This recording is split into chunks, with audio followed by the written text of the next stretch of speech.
So, good day, ma'am. This is our report of our business model canvas of our product, Carrots Butchie Balls. Our product is called Carrots Butchie Balls. It is a healthier version of the common butchie snack because it contains carrots and cheese. The product is made for students, teenagers, parents, and snack lovers who want affordable and nutritious food. The purpose of this business is to encourage people, especially children and teenagers, to eat vegetables in a fun and delicious way.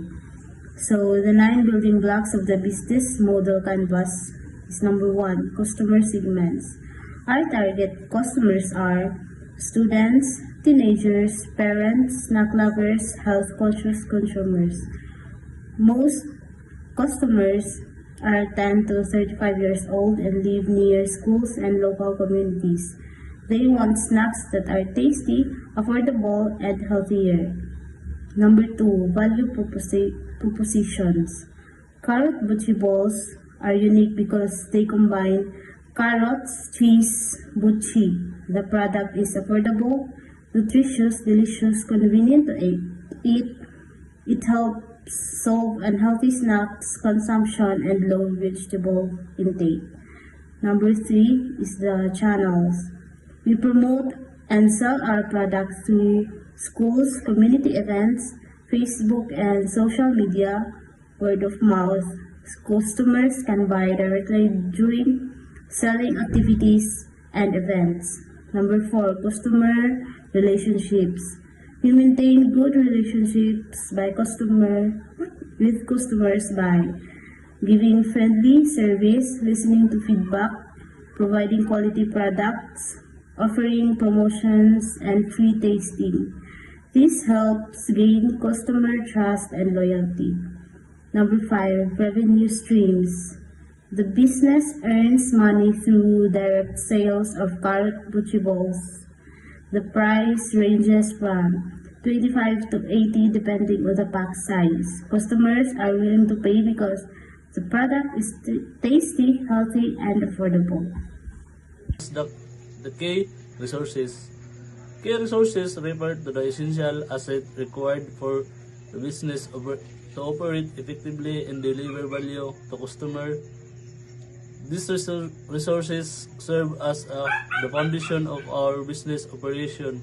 For our business, the first set of resources included physical assets such as cooking utensils, ingredients, and packaging materials. These are necessary in producing and presenting our product efficiently and professionally.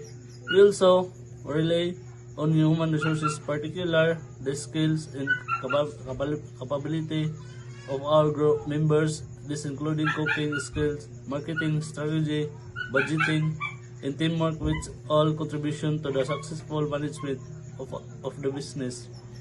Another important resources is financial capital. Startup and funds are needed to purchase ingredients, equipment, and other operational necessities during the initial stage of the business. Lastly, our unique recipe in the product branding are valuable intellectual resources because they distinguish our product from competitors and create a strong identity in the market. Overall, these key resources enable us to consistently provide quality products and maintain smooth business operation. Number 7, key activities. Let us now proceed to the 7th buildings block, which is the key activities. Key activities are the major tasks and operation that a business must perform in order to create and deliver its value proposition. In our business, the primary activities include preparing ingredients, cooking in the carrots, butchie balls, packaging the products, and selling them to customer. These activities are essential to ensure product quality and customer satisfaction. Another important activity is to maintain quality production and providing excellent customer service. We believe that consistent product quality, and positive customer experience are important factors in building customer trust and loyalty.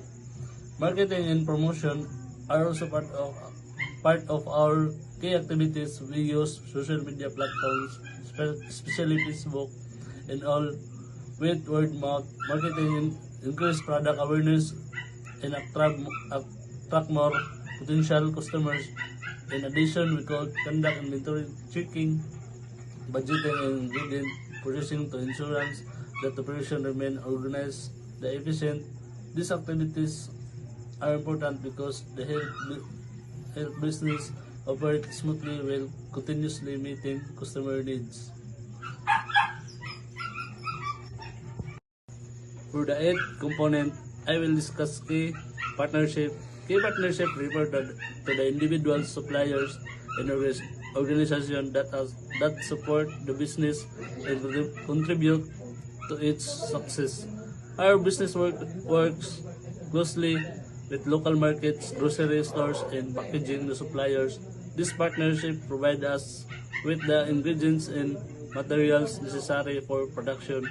We also collaborate with school organization and event organization because they provide opportunity for product promotion and selling during school activities and community events.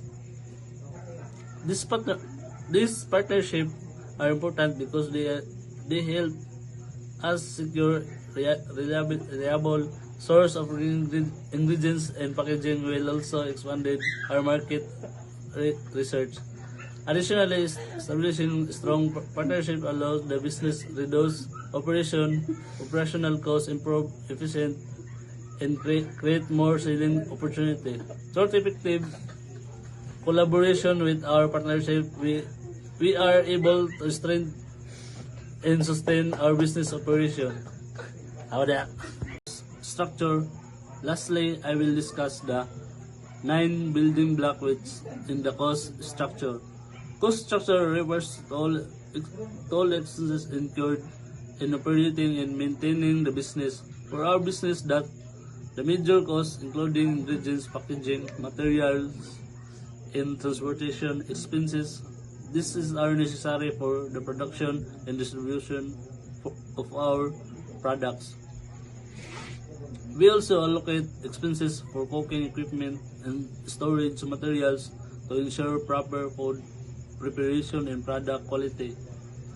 Our variable costs mainly consist of carrots, flour, cheese, and oil, sugar, and sesame seeds. Since the ingredients are regularly consumed during production, although we aim to keep our products affordable for student and consumer, we still prioritize the use of quality ingredients to maintain customer satisfaction and product excellence.